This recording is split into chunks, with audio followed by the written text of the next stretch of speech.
Hey, Coach, so glad you made it to this video. Go over and check out tryouts.com for coaches who want to get better.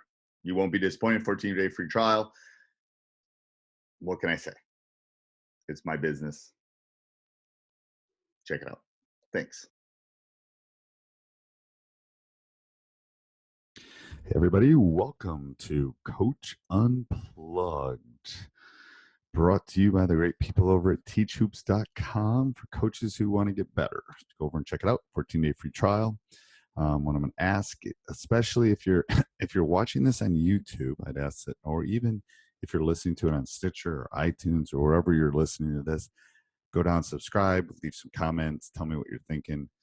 I'm feeling like spring break is coming up. I don't know. I'm thinking I should do my Casey Neistat impression and wear glasses during this. I don't know. If I turn my, I don't know, makes me look older maybe, but we're gonna give it a try here. At least on this first one. I think I look like Ray Charles a little bit for those of you that are listening. Not really. I don't. But anyway, so this week's episode is going to be, I want to become a head coach. I think over the next month or so, I'm going to do, going through the basketball interview process, kind of things like that, things that I've collected over the years for that. But, it doesn't matter if you want to be a head coach of a junior high team, you want to be a head coach of a high school team, you want to be a head coach of a junior college, whatever it is. I think there's some key components that you as a coach need to be able to do before you do that. So I'm just going to go through these, and I think they'll be helpful. So the first thing I think you have to ask yourself is, especially if you're an assistant coach, if you want to leave, which is great. I only hire assistant coaches that hopefully want to be a head coach or want to leave at some point. If you want your first job or your first head job, or maybe even looking for your first assistant job, you have to ask yourself, where do I want to go? Why do I want to go there? And what can I do? What can I bring to the table in that community, in that school, in that specific basketball program? So I think you have to start making a list. Yes, I can tell you, I'll tell you a personal story of mine before I got my first head job. I took a list. I knew about the geographic area I wanted to be in. I looked at every possible boys, because I wanted to coach boys at that point. Every boys basketball program that was available.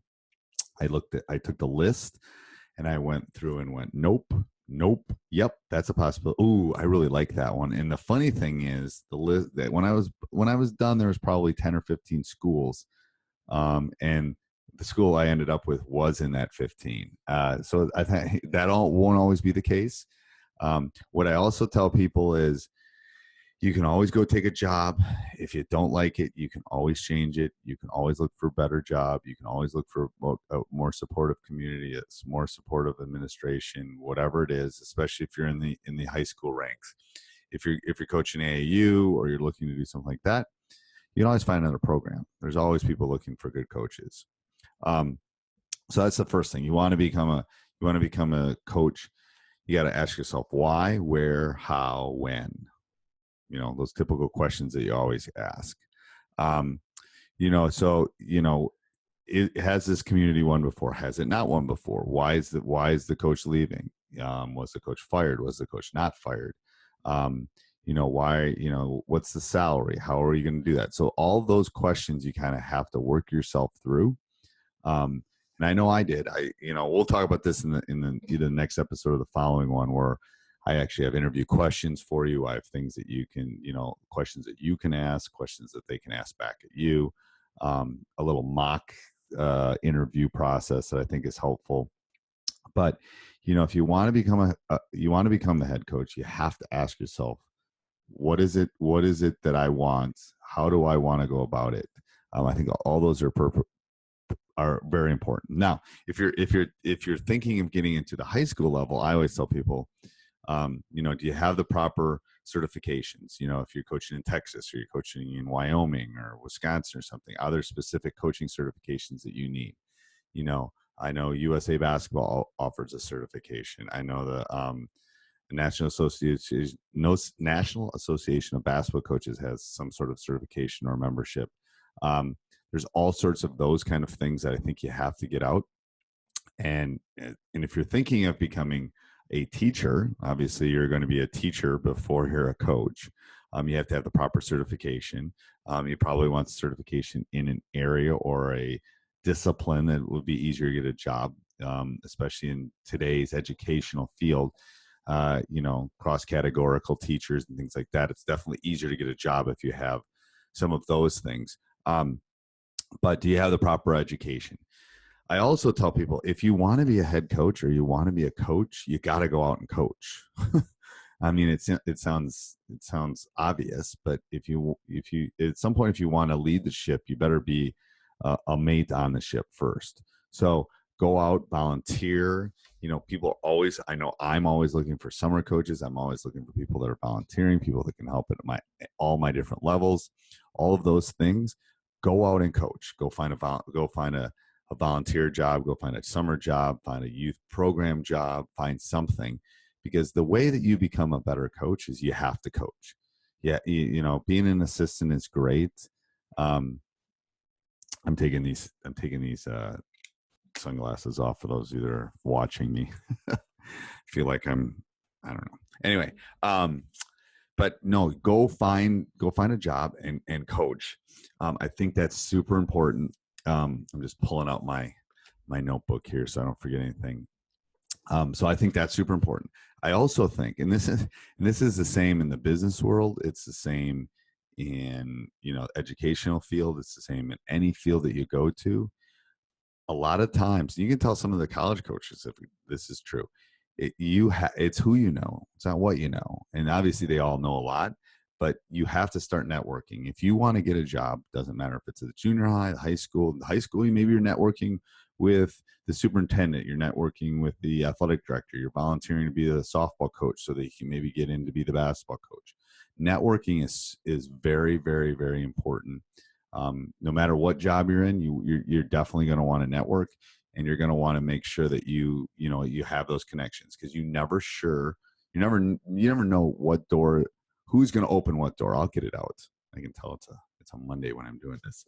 So you never know who's going to open what specific door for you.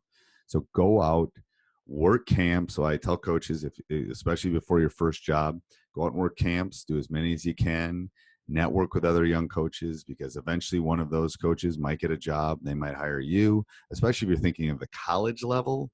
There's basically two avenues to getting to a college job, especially at the higher levels. You're a player, and then you GA, you're a graduate assistant, and then you coach, then you get hooked up that way. That's the first way. The second way is through the high school ranks, but then you better be networking. You better be working camps. You better be known, because it's a trust issue for a lot of those college coaches. So make sure that you're networking. Another category that I think is super important that we don't talk about enough is you got to become a connoisseur of the game of basketball. And if I could pan my camera on, I won't because it's stationary right now, but I have books and DVD. I mean, you can see some of the books, but I have DVDs, I have old VHS tapes, I have so much information, it's overwhelming. You have to be a reader. You have to be somebody that's going to take in content. And to be honest with you, this little side note, that's why I started tryouts.com. I wanted to build a community. I wanted to build resources. I wanted to build all that stuff that coaches would need, so they could take it off their table at that point, and talk to other coaches, do that kind of stuff. But you should be reading. You should be looking up new plays. You should always be questioning yourself. Our season just ended, and we take a 2-week window right now. And then after that, we're back to work. We're back thinking, okay, how can we tweak our offense? How can we? So you have to be a student of the game. You really have to be a student of the game if you want to be a coach at any level, but especially if you want to be a head coach and you want to lead the ship, you definitely have to be willing to pay the price and be a student of the game. And that's going to clinics. There's clinics all over the country. PGC Glacier runs some great ones. USA Basketball runs some. Nike runs some. You can find a clinic if you really want to. I'm thinking of running an online clinic a little bit later on some point, but that's why, there's resources, there's YouTube, there's the library, there's, an infinite number of resources. If you want to become a better coach and a master of your craft, you have to go out and do it. So yes, are all the other things important? Yes. Figuring out the right community? Yes, that's important. Knowing what you're looking for? Yes, that's important. Getting the proper certifications in education? Yes, that's important. Networking, working camps? Yes, that's important. But those aren't important if you don't know how to teach a ball screen, or you don't know how to cut off, or teach a player how to slip off a high ball screen or something, or you don't know how them to properly shoot a jump shot, those kind of things. I'm just picking things out of the air. So you have to be able to teach the game. And I have always found that teachers are great coaches, because it is the same thing. And it is my classroom, the basketball court, and that 84 feet is the exact same thing as that what happens in my classroom. I think that's important. So taking education classes, getting out there and reading, joining tryouts.com for coaches who want to get better. Like how I threw that in. All those kind of things will make you a better coach. It's not just one thing. It's not just that one guy you knew, because if he gets you the job and you don't know anything, you're not going to have a job very long. So make sure you get out there. You're a teacher first. You're a student of the game, and then the jobs will open up. They will. There'll be plenty of jobs out there. If you're willing to move and you're willing to pay the price, you'll be able to find that right job. So if you have any questions or comments, put them down below. I'd be more than happy to help you. If you have a question for me, email me at steve@teachhoops.com, and I can probably help you along this journey for sure. I mean, that's why I do this. Make sure you subscribe and like if you like this. We would really, truly appreciate that. And like I said, I'm not sure if it's going to be next week or the week after, but I'm definitely going to get one out there about interviewing, about trying to get a job. I think, because all those things I think are super important. So I hope you enjoyed this. Make sure you go over, check out tryouts.com for coaches who want to get better, 14-day free trial. Come join our community. I think you will really enjoy it. I know right now in our community, we're talking about how we're going to deal with summer and how we're doing workouts. And one of the community members basically just posted their summer workout. Now we're all kind of going back and forth, and it's pretty exciting. That's truly why I love it. And it won't be mystery man on there. You'll see me on there, and you'll see me giving my input, and all the other coaches jumping in too. And then obviously all the content, everything you'd ever want to coach a basketball team. So go over and check it out. And it's spring. It is spring. So, and go out and enjoy those, the bunnies jumping and the flowers blooming and the sun being up in the sky much longer. So have a great one. We'll talk next week. Bye-bye. Hey, Coach. I'm glad you found us on YouTube. I hope you enjoy the basketball drill that's coming up. If you are here, you're probably a basketball coach. I want you to go check us out over at tryouts.com, up here or down there. I don't think you'll be disappointed. 14-day free trial. If you just decide to join, lots and lots and lots and lots of great resources. So go check it out. And I hope you enjoy the drill. Thanks.